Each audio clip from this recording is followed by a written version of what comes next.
Hello बच्चों, नमस्कार, जय हिंद, वंदे मातरम। आपके अपने YouTube channel Upendra mathematics classes में आप लोगों का स्वागत है। जैसा कि हम लोग इस समय पढ़ रहे हैं क्या पढ़ रहे हैं इस समय बच्चों, इसके लास्ट वीडियो में हमने डिस्कस किया है आव्यूह, और इसके पहले इनवर्स ट्रिग्नोमेट्री फंक्शन, और उसके पहले संबंध एवं फलन। तो बच्चों अब हम इस समय पढ़ रहे हैं इनवर्स ट्रिग्नोमेट्री फंक्शन के बाद नेक्स्ट चैप्टर जो है आता है आव्यूह के बाद क्या आता है, सारणिक। सारणिक को हम लोग क्या बोलते हैं, डिटर्मिनेंट।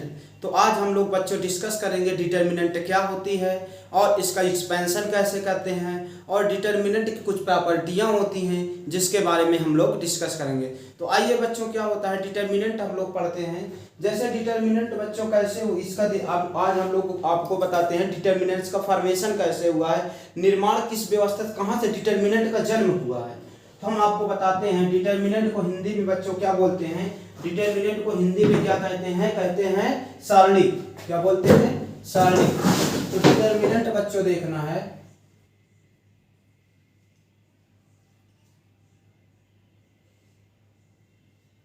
डिटर्मिनेंट जैसे हिंदी में हम लोग क्या कहते हैं बच्चों, सारणिक।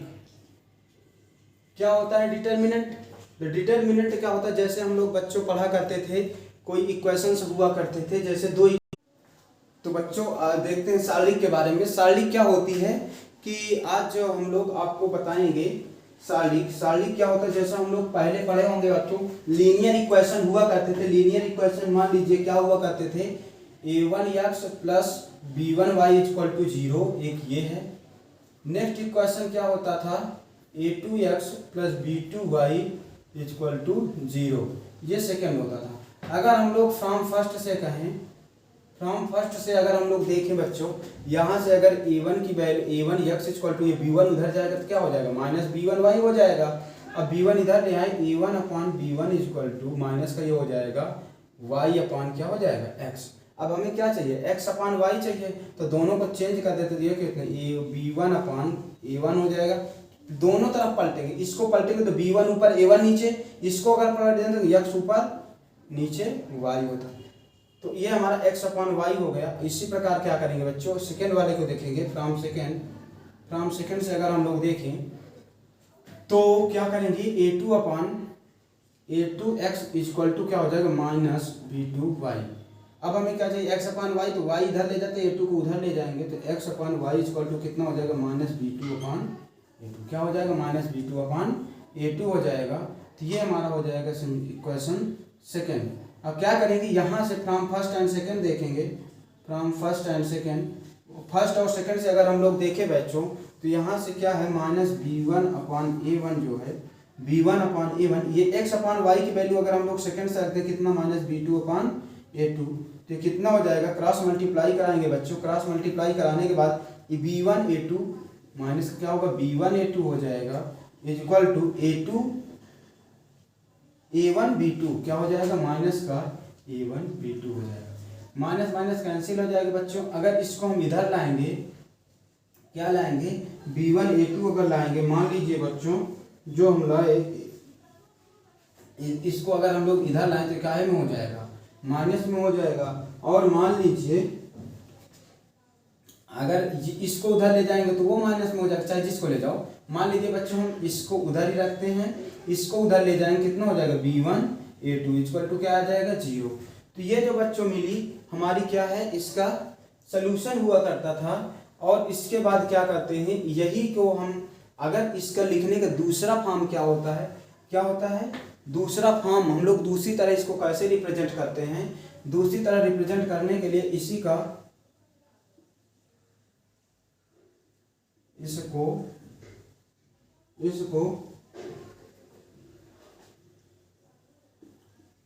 इस प्रकार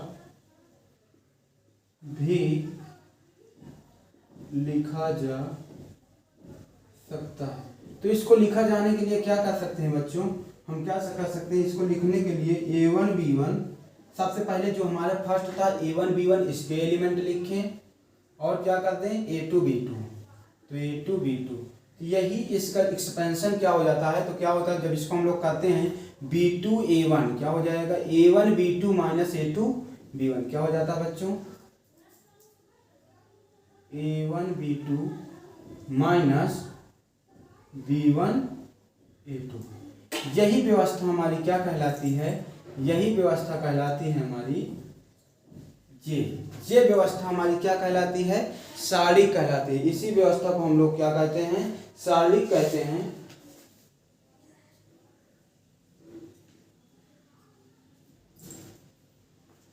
इसको हम क्या कहते हैं, सारणिक कहते हैं। कोई भी व्यवस्था हमारी सारणिक कब कहलाती है, जब उसमें पंक्तियों और स्तंभों की संख्या क्या होती है, समान होती है। पंक्तियों और स्तंभों की संख्या और क्या होती है, समान होती है, तो उसे हम क्या बोलते हैं, सारणिक बोलते हैं। तो ये हमारी क्या व्यवस्था हमारी क्या कहलाती है, सारणिक। अगर इसमें देखा जाए, इसमें कितनी पंक्ति हैं, 2 पंक्ति हैं, और कितने हैं, कितने कॉलम हैं, 2 पंक्ति और 2 कॉलम हैं। तो ये व्यवस्था हमारी कभी भी अगर मतलब कि 2 पंक्ति और 2 कॉलम की कोई भी हम अगर सारणिक मिलती है तो उसको हम कैसे सॉल्व करेंगे बच्चों, इसका पहले इसके साथ इसका मल्टीप्लाई करेंगे, फिर माइनस इसका इसके साथ मल्टीप्लाई करेंगे। यही व्यवस्था हमारी क्या कहलाती है, सारणिक कहलाती है। तो इसके इक्वल हम क्या कह सकते हैं, यही हमारा मेन सारणिक का सॉल्व करने का 2x2 की मैट्रिक्स है, तो इसको हम ऐसे ही सॉल्व किया करें। कहीं भी 2x2 की अगर डिटर्मिनेंट मिलती है तो इसको हम ऐसे ही सॉल्व करेंगे। अगर हम लोग देखें, अब इसके बाद क्या देखना बच्चों, अब जैसे कोई 2x2 की मैट्रिक्स, मान लीजिए कोई मैट्रिक्स हमें मिल जाए 2x2 की, तो उसको हम लोग कैसे सॉल्व करेंगे। मान लीजिए एक मैट्रिक्स ऑफ 4 6 -5 और 2, अगर इसको हमें मैट्रिक्स का नाम आ रहा है बच्चों, क्या है, सॉरी, इसे क्या बोलते हैं, डिटर्मिनेंट। अगर इसका हमें वैल्यू फाइंड करना हो, इसको सॉल्व करना हो, तो क्या करेंगे, इसका इससे मल्टीप्लाई, यही क्या है, इसका इससे B2 A1 है, A1 B2, तो B2 का A1 से मल्टीप्लाई कितना हो जाएगा, 4 2 8 हो जाएगा। फिर माइनस, बीच में माइनस होता है ना, तो यही लिया माइनस लगता है, 5 6 जा 30 हो जाएगा ये, तो ये माइनस और ये माइनस क्या हो जाएगा, प्लस हो जाएगा, ये 30, तो इसकी वैल्यू कितनी आ जाएगी, 30। ऐसे कहीं भी 2x2 की मैट्रिक्स होगी तो बच्चों हम लोग सॉल्व करेंगे। तो आइए बच्चों हम लोग समझते हैं आगे 3x3 की जो डिटर्मिनेंट होगी, 3x3 की जो डिटर्मिनेंट होगी, जो सारणिक होगी, उसको हम लोग कैसे ओपन करते हैं।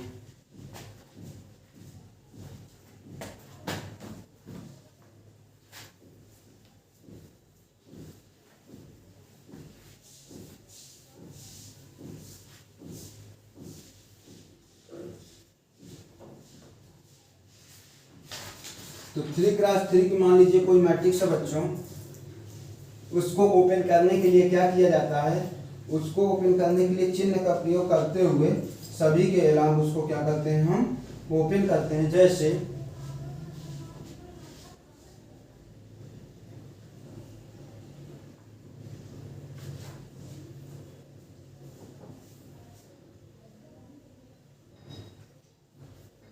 अब जैसे किसी भी मान लो मैट्रिक्स, मान लो कोई हम डिटर्मिनेंट, सॉरी बच्चों मैट्रिक्स ही याद आती है, डिटर्मिनेंट अगर हम लोग लिखते हैं बच्चों, डिटर्मिनेंट लिखने के लिए हम लोग क्या करते हैं, मान लीजिए कोई डिटर्मिनेंट 1 -1 4 2 3 1 4 0 0 4 0 0। इसको जैसे बच्चों हमें सॉल्व करना है, तो इसको सॉल्व करने के लिए कैसे ओपन करते हैं, तो जैसे 2x2 की होती तो बच्चों हम तो डायरेक्ट ओपन कर लेते थे, वो आपको मेथड बता दिया गया। तो अब जैसे 3x3 की है, तो इसको मैट्रिक्स को हम उस डिटर्मिनेंट को कैसे ओपन करेंगे, तो इसको क्या करेंगे, सबसे बच्चों इसको ओपन करने के लिए क्या करेंगे, हम इसको तीनों मतलब चाहे इस रो चाहे इस रो चाहे इस रो, तीनों में से किसी रो के इलांग इसको क्या कर सकते हैं, ओपन कर सकते हैं। दूसरी बात क्या है, और इसको हम क्या किसी भी कॉलम के इलांग इसको क्या कर सकते हैं, ओपन कर सकते हैं। कंडीशंस ये है, अगर हम इसको लेंगे तो ये पंक्ति और ये कॉलम डिलीट हो जाएगा, और उसके बाद जैसे हम लोग इसको लेंगे ये पंक्ति और ये कॉलम डिलीट हो जाएगा, और उसके बाद अगर हम इसको लेते हैं तो ये पंक्ति, अगर इसको हम लोग लेंगे बच्चों तो क्या हो जाएगा, तो ये पंक्ति गायब हो जाएगी और ये कॉलम गायब हो जाएगा। तो याद रखेंगे बच्चों, इसमें हम जिसके भी एलांग गायब करते, जिसके एलांग हम ओपन करते हैं, किसी चाहे थर्ड रो चाहे सेकंड रो चाहे फर्स्ट रो चाहे first column third column second column, किसी भी एलांग, किसी भी कॉलम के एलांग या किसी भी रो के एलांग इसको हम क्या कर सकते हैं, ओपन कर सकते हैं, पर लेकिन जनरली हम लोग क्या करते हैं, फर्स्ट के एलांग ही ओपन करते हैं। याद रखते हैं बच्चों, अगर इसको कहीं भी सॉल्व करना होता, सॉल्व करने के लिए सबसे पहले हम क्या करते हैं, किसी भी पंक्ति के अगर दो एलिमेंट, सबसे पहले देखें किसी भी एलिमेंट के ओपन करने के लिए दो एलिमेंटों को हम लोग क्या कर लेते हैं, शून्य कर लेते हैं। अगर दो एलिमेंट हमारे शून्य हो जाएंगे बच्चों 2 और 4, तो क्या हो जाएगा 2 और 4 अगर किसी तरीके हमने शून्य कर लिया तो ओपन करने में सिर्फ हमें 1 के एलांग ही इसको ओपन करना पड़ेगा और हमारा रिजल्ट फाइनली मिल जाएगा। तो बच्चों सॉल्व करते समय याद रखते हैं, क्या रखते हैं कि हमें इसको ओपन करते समय कि हमें किसी भी दो, चाहे इधर के दो चाहे इधर के दो को अगर हम लोग सिंपली जीरो कर लेते हैं तो हमारा क्या सोल्यूशन थोड़ा सा सिंपलीफाई करने में आसान हो जाता है। तो आइए बच्चों सबसे पहले हम लोग इसको ओपन करते हैं, पहले सभी के एलांग। सभी के एलांग कहने का मतलब है बच्चों कि हम एक रो के एलांग करते हैं, अभी जीरो नहीं किसी को कर रहे हैं।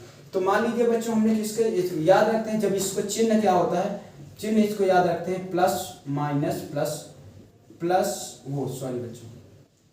Minus plus minus plus minus plus. क्या होता है बच्चों कि यहाँ पर ध्यान देते हैं कभी भी प्लस प्लस और माइनस माइनस कभी एक साथ नहीं होंगे। तो इसके बाद अब हमें क्या करना बच्चों, इसको चाहे इस रो के एलांग चाहे इसको, अब साइन हम अपना ध्यान रखेंगे। मान लीजिए हम पहले के एलांग डिटर्मिनेंट को क्या कर रहे हैं, ओपन कर रहे हैं, तो यहाँ 1 लेंगे, ओपन कर रहे हैं तो क्या लेंगे, इसको दे रहे हैं बच्चों। तो अगर हम लोग इसको लेंगे तो क्या हो जाएगा, 1 ले रहे हैं, वो भी यहाँ प्लस माइनस प्लस से लेंगे, तो प्लस का 1 लिए, प्लस का 1 लेने के बाद ये और ये दोनों क्या हो जाएंगे, गायब हो जाएंगे। ये पंक्ति और ये पहला कॉलम और पहली पंक्ति गायब हो जाएंगे। क्या बचा 3 0, क्या है, इसको हम ऐसे लिख लेते हैं बच्चों 3 1 0 0, ये हो गया। फिर प्लस, अब क्या लेंगे, यहाँ बीच में साइन हमें क्या लेना है, माइनस का लेना होता है, क्योंकि यहाँ बीच में क्या माइनस का वो क्या लेना है, 2 लेना है। अगर 2 हम ले लिए तो अब इस बार बच्चों क्या हो जाएगा, ये दूसरी पंक्ति और पहला कॉलम गायब हो जाएगा। जब दूसरी पंक्ति और पहला कॉलम गायब हुआ बच्चों, तो अब क्या बचा, दूसरी पंक्ति अगर पहला कॉलम गायब हुआ तो क्या बचा, ये तो इनको हम लोग लिख देते हैं -1 4 0 और 0। फिर इसके बाद क्या करना बच्चों, अब ये प्लस का साइन लेते हैं। प्लस का साइन लिखने के लिए क्या करेंगे, अब हम इस बार क्या करेंगे 4 लेंगे, प्लस का 4। तो जब प्लस का 4 लेंगे, अब इस बार किसको हमें डिलीट करना है, इसको डिलीट करना है इस बार, ये इसके अलावा लेना है तो इसके नीचे की कॉलम और इसके सामने की पंक्ति जो एलिमेंट लेंगे वो क्या हो जाएगा, 0 हो जाएगा। तो ये हमारा इसको ये और ये क्या हो जाएगा, एलिमिनेट हो जाएगा, गायब हो जाएगा। तो बचेगा क्या, -1 बचा है और 4 बचा, 3 बचा और 1 बचा। इसको सॉल्व करने के लिए बच्चों हम क्या करते हैं, अब इसको तो सॉल्व करना हम लोग सीख चुके हैं, कैसे सॉल्व करते हैं, इसका इससे माइनस इसका इससे, तो 0 माइनस 0 का 3 में करेंगे 0 आएगा, इसके इससे करेंगे 0, 1 से मल्टीप्लाई करने कोई मतलब नहीं, ये -2 हो जाएगा। इससे भी इससे किए 0, इससे इससे किए 0, कोई मतलब नहीं हुआ। इससे अगर हम लोग करेंगे तो ये कितना हो जाएगा, ये कितना हो जाएगा बच्चों, 1 1 जा -1 हो जाएगा, 4 3 जा कितना हो जाएगा, -12 हो जाएगा बच्चों जी। तो अब क्या आ जाएगा बच्चों, यहाँ क्या हो जाएगा, माइनस माइनस कितना हो जाएगा, ये तो सब 0 हो गए बच्चों, ये भी 0, ये भी 0, यहाँ क्या आ जाएगा 4 × -13। जब इसको मल्टीप्लाई करेंगे कितना हो जाएगा, -52। ये क्या हो जाएगी बच्चों, डिटर्मिनेंट की वैल्यू। तो ऐसे अगर 3 क्रॉस का अगर वैल्यू होती है, 3 क्रॉस का मतलब कि 3 ऑर्डर का अगर हमारा डिटर्मिनेंट होगा तो इसको इस प्रकार ओपन करते हैं। अगर 2 ऑर्डर का होगा तो उसको फर्स्ट टाइम में हम लोग क्या करते हैं, ओपन करते हैं। तो आइए बच्चों हम लोग कुछ इसकी प्रॉपर्टीज होती हैं, जिसे कुछ प्रॉपर्टीज हमें आज सीखने लेते हैं, कुछ प्रॉपर्टीज हमें क्या कर देते हैं, आज डिस्कस करते हैं। तो कुछ प्रॉपर्टीज होती हैं डिटर्मिनेंट की, आइए देखते हैं बच्चों। तो फर्स्ट इसकी क्या होती है प्रॉपर्टी, फर्स्ट प्रॉपर्टी होती है यदि किसी सारणिक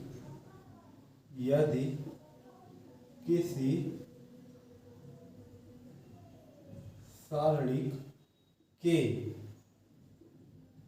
किसी पंक्तियां, यदि किसी सारणिक के किसी पंक्तियां स्तंभ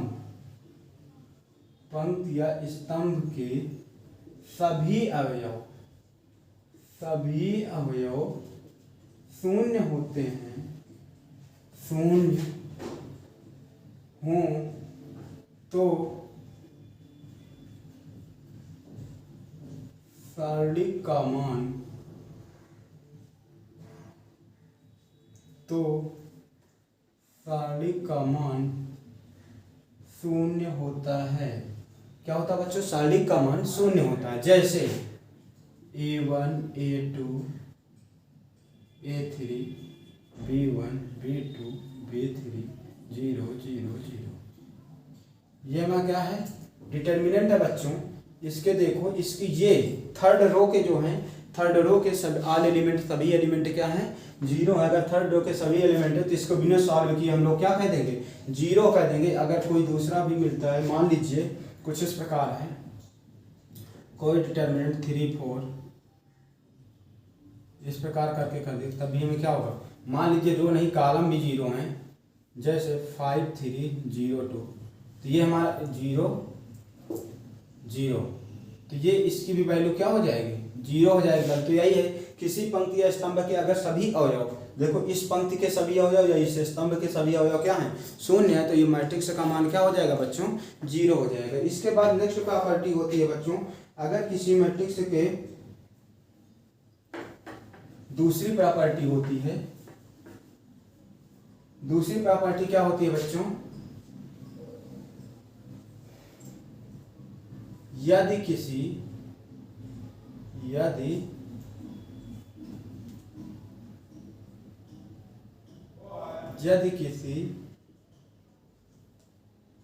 सारणी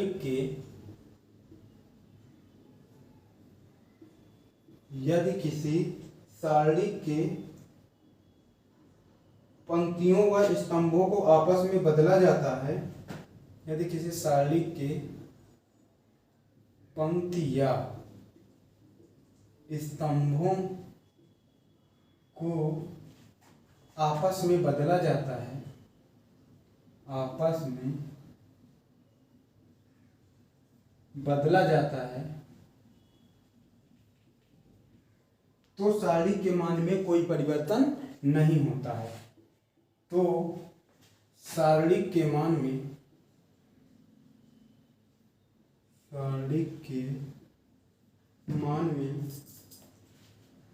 कोई परिवर्तन नहीं होता है।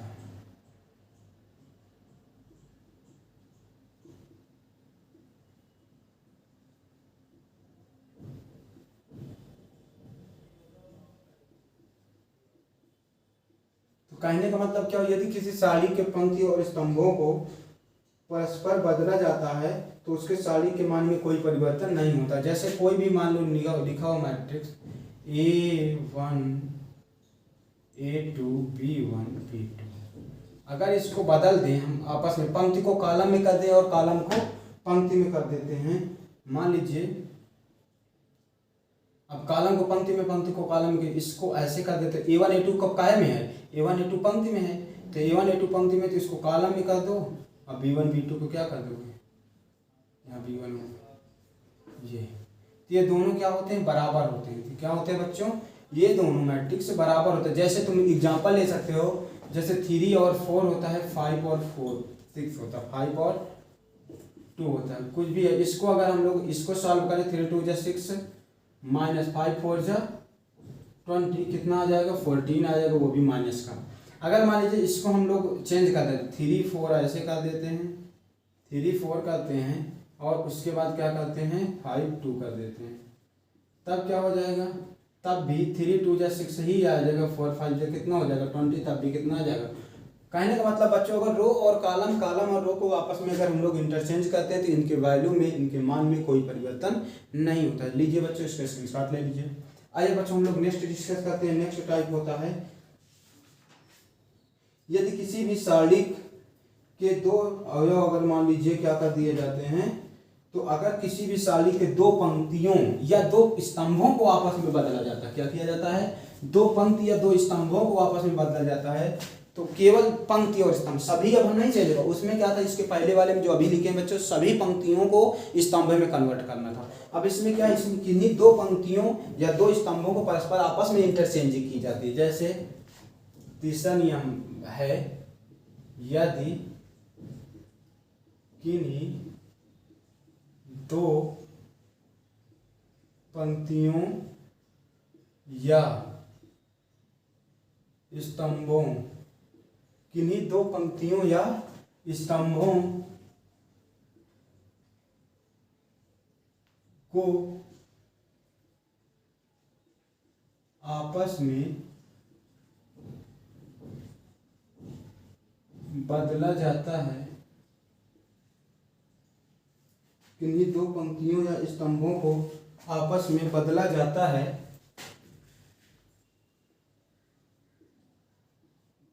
तो सारणिक का मान ऋणात्मक हो जाता है। तो सारणिक का मान नहीं बदलता,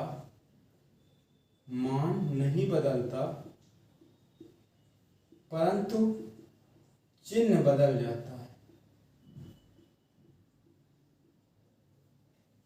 परंतु चिन्ह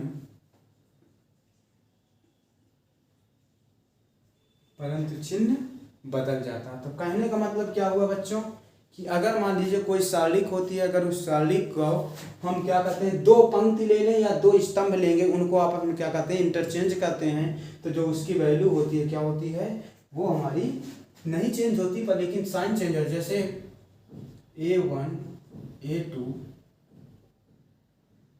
A3 B1 B2 B3 C1 C2 C3।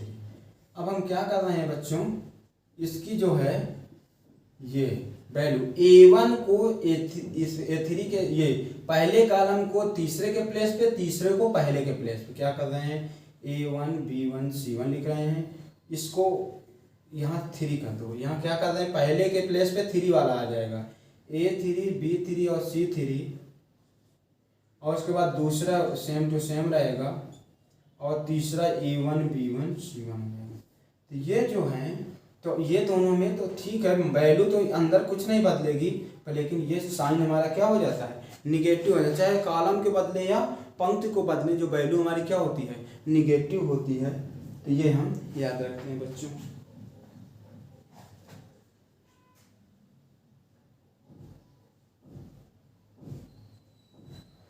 Column जैसे और दूसरा ले लेते हैं, A1 A2 है, B1 B2 है।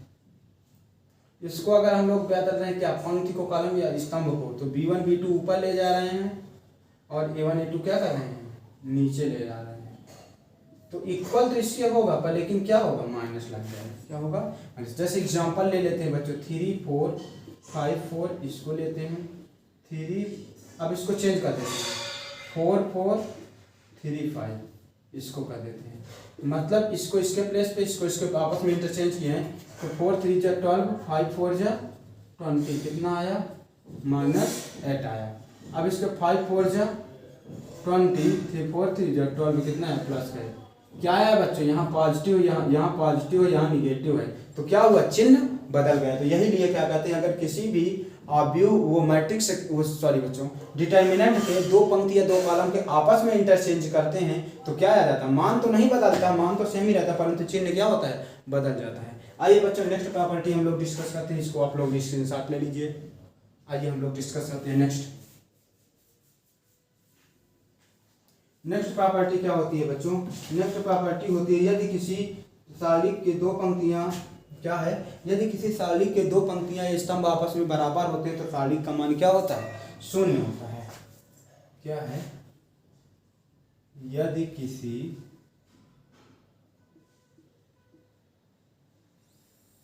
सारणिक की दो पंक्तियां या स्तंभ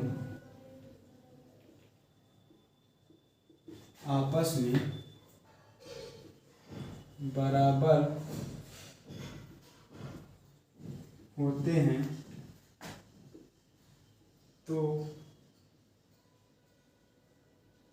सारणिक का मान शून्य होता है, सारणिक का मान शून्य होता है। जैसे बच्चों अगर मान लीजिए कोई सारणिक दी हुई है,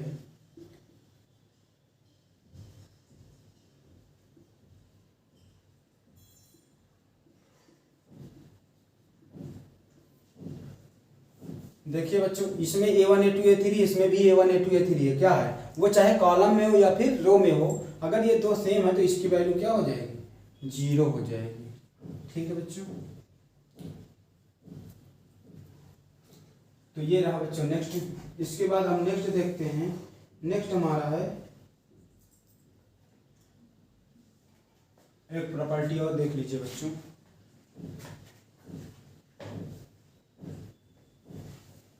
इसका सेकंड है, नेक्स्ट है, यदि किसी भी मैट्रिक्स के किसी भी पंक्ति या कॉलम में एक से अगर हम लोग क्या कहते हैं, यदि किसी व्यू मैट्रिक्स का बच्चों, यदि किसी सारणिक में एक नंबर से क्या करते हैं, किसी सारणिक के किसी भी पंक्ति या किसी भी कॉलम में अगर किसी नंबर से मल्टीप्लाई करते हैं तो सारणिक का मान क्या हो जाता है, उतने गुना हो जाता है। जैसे 3 से मल्टीप्लाई कर देंगे तो पूरे सारणिक का मान 3 गुना हो जाएगा।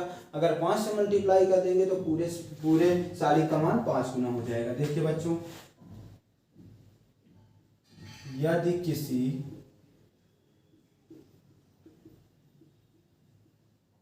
किसी सारणिक का मान, यदि किसी सारणिक मान नहीं बच्चों यहाँ क्या, यदि किसी सारणिक के किसी पंक्ति या स्तंभ में, किसी सारणिक के पंक्ति या स्तंभ में किसी संख्या से गुणा करते हैं तो सारणिक का मान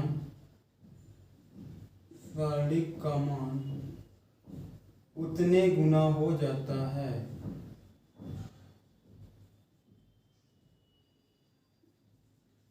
क्या हो जाता है बच्चों, सारणिक का मान उतने गुना हो जाता है। मतलब जिस संख्या से हम लोग मल्टीप्लाई करेंगे उतने ही गुना सारणिक का मान हो जाएगा। मान लीजिए कोई सारणिक है, सारणिक मान लीजिए A1 A2 A3 B1 B2 B3 और C1 C2 C3 है। इसमें अगर मान लीजिए इसमें हम 2 से मल्टीप्लाई कर दिए, किसमें, ये दूसरे कॉलम में अगर हम क्या कर दिए, सभी एलिमेंटों में 2 से मल्टीप्लाई कर दिए तो क्या होगा, इस सारणिक का मान भी क्या हो जाएगा, सारणिक का मान 2 हो जाएगा। 2 पूरे A1 A2 A3 B1 B2 B3 C1 C2 C3, तो पूरे सारणिक का मान भी क्या हो जाएगा, 2 गुना हो जाएगा। तो ये होता है बच्चों। अगर देखना है एग्जाम्पल तो देख लीजिए 3 4 6 5। मान लीजिए हम इसमें क्या कर देते हैं, इसमें 2 से मल्टीप्लाई कर देते हैं। 3 6 ये तो सेम ही रहेगा, क्या रहेगा, 3 6 हमारा सेम रहेगा। इधर 8 और 10 हो जाएगा, दोनों को सॉल्व करिए। 5 3 जा 15 हो जाएगा, 6 4 जा कितना हो जाएगा, 24 हो जाएगा। कितना हो जाएगा, 24। अगर माइनस करेंगे कितना हो जाएगा, 9 हो जाएगा, वो भी माइनस का। इसको अगर देखते हैं 10 3 जा कितना हो जाएगा, 30 हो जाएगा, माइनस 6 3 जा कितना हो जाएगा, 6 8 जा 48 हो जाएगा। तो ये वैल्यू कितनी आ जाएगी, इसकी क्या हो गई, ये 9 थी और ये कितनी हो गई, डबल, क्योंकि इसमें हमने क्या किया, 2 से मल्टीप्लाई किया इस कॉलम में, तो ये कॉलम में 2 से मल्टीप्लाई करने के बाद पूरे डिटर्मिनेंट की जो वैल्यू आई वो क्या हो जाएगी, डबल हो जाएगी। तो ये होता है बच्चों, इसका स्क्रीनशॉट आप लोग ले लीजिए। आइए हम लोग नेक्स्ट देखते हैं बच्चों, एक प्रॉपर्टी और देख लेते हैं।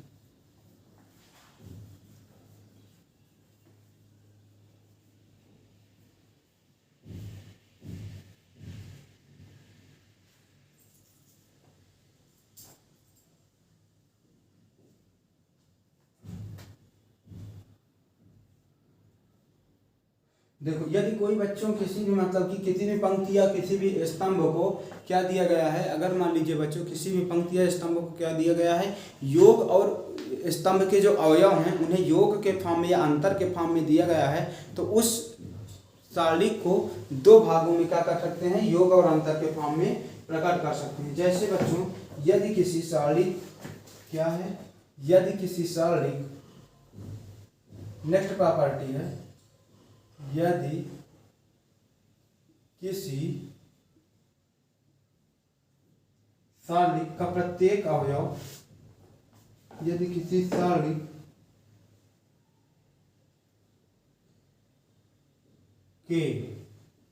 सारणी के स्तंभ या यदि किसी सारणी के स्तंभ या पंक्ति का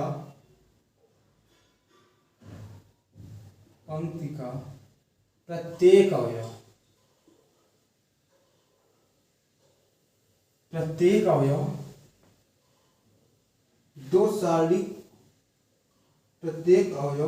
दो राशियों का योग हो,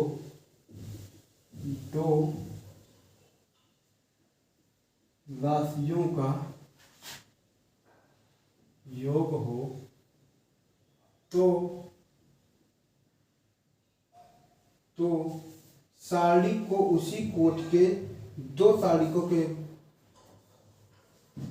बराबर प्रकट किया जा सकता। तो सारणी को उसी कोटि की, मतलब जिस कोटि की हमारी सारणी होगी, सारणिकों को उसी कोटि की दो सारणिकों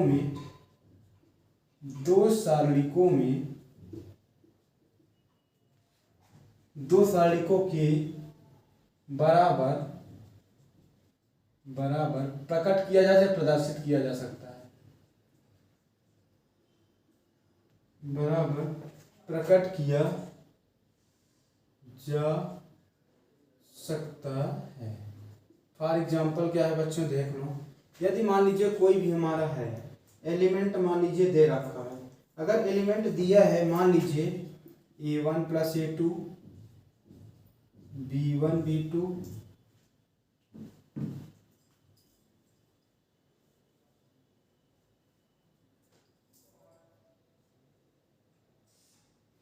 अगर जैसे मान लो लिखना है A1X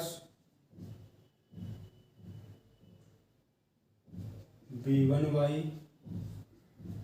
C1 में क्या करना है, Z कर देना है। A2 B2 C2 हो गया, A3 B3 C3। कहने का मतलब है बच्चों कि जो डिटर्मिनेंट होनी चाहिए, ये कोई पंक्ति हो जो सभी किसी के योग के फॉर्म में लिखी हो, या कोई कॉलम हो जो सब किसी भी, हमारा ये कॉलम है, मान लिया पंक्ति भी योग के फॉर्म में लिखी होती, तब भी हम उसको क्या करते थे, दो सेम ऑर्डर की सेम कोट यहाँ बताया क्या होता, उसी कोटि।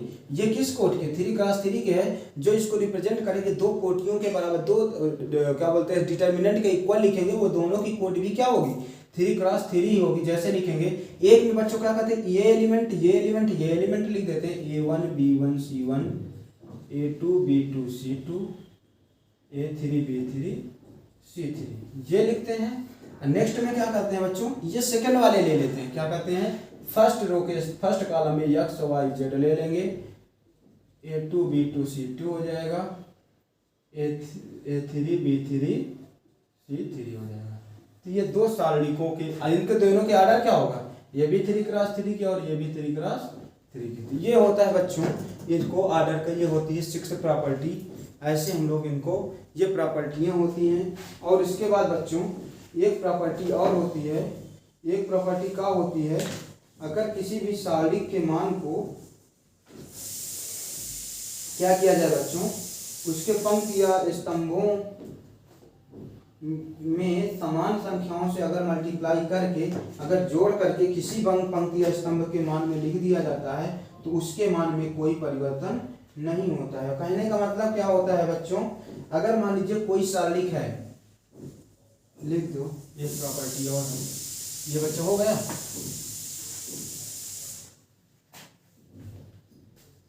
यदि किसी सारणी की किसी पंक्ति के अवयवों को, यदि किसी सारणी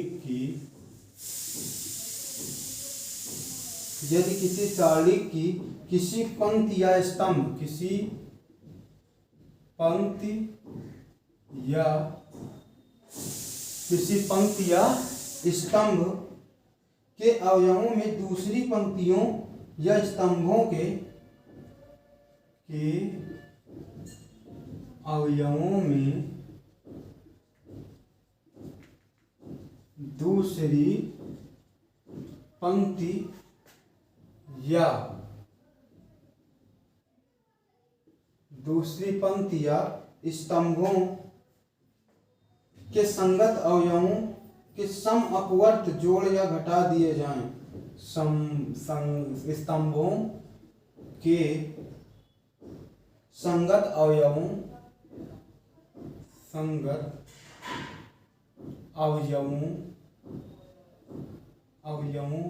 के सम अपवर्त जोड़ या घटा दिए जाएं कि सम अपवर्त जोड़ या घटा दिए जाएं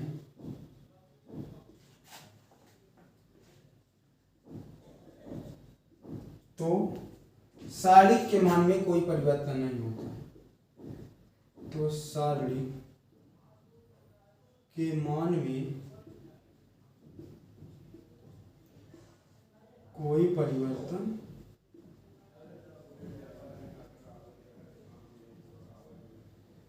सारणिक के मान में क्या होता है बच्चों? कोई परिवर्तन नहीं होता है। कहने का मतलब क्या है बच्चों? अगर मान लीजिए कोई भी है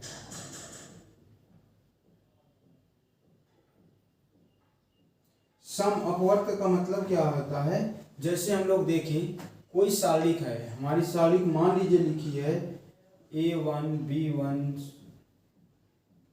C1 A2 B2 C2 A3 B3 C3।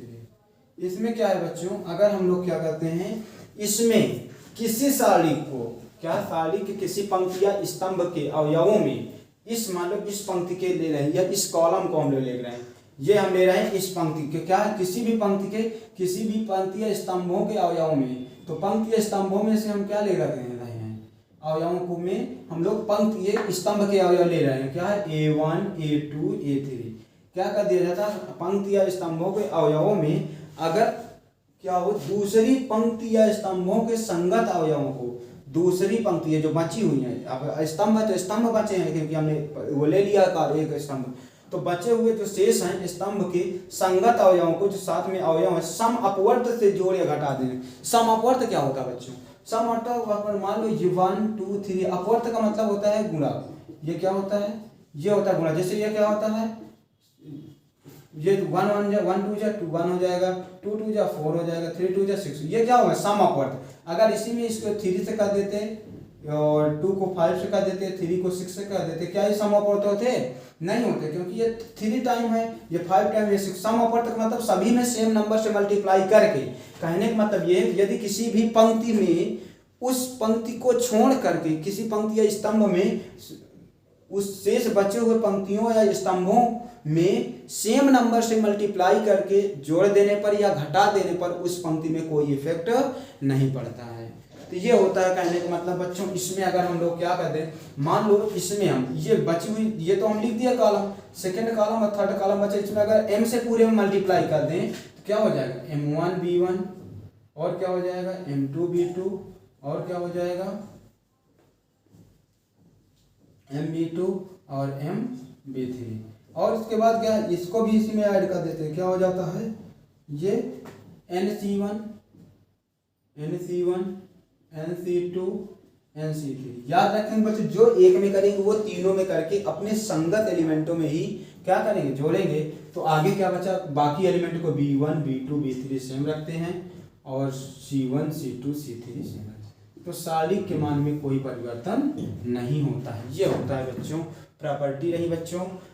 तो बच्चों हम लोगों ने आज डिटर्मिनेंट के बारे में सीखा और इसके बाद क्या सीखा? कुछ प्रॉपर्टियां पढ़ी। इन पर बेस्ड क्वेश्चंस हम लोग नेक्स्ट वीडियो में डिस्कस करेंगे।